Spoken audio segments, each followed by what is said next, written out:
tappy, tappy, tappy, tappy, tappy. Look at that stuff.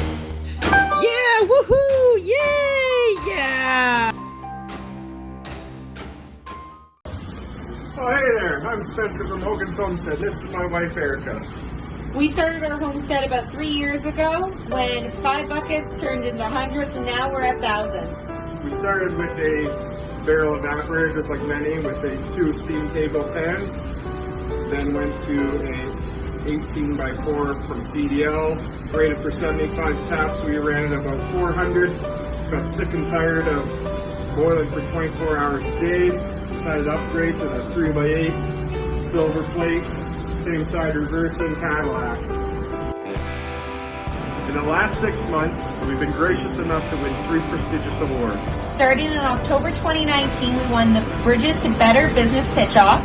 January 2020, we were extremely excited to win the Striving New Star Business of the Year Award. And in February 2020, we were really excited to get the Entrepreneur of the Year Award.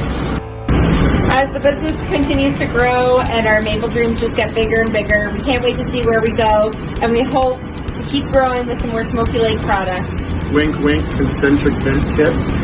If I hear that one more time, then maybe that will be our next purchase. Other than that, if you want to follow our story, be sure to at www.hoganshomestead.ca. Thanks, guys. Thank you.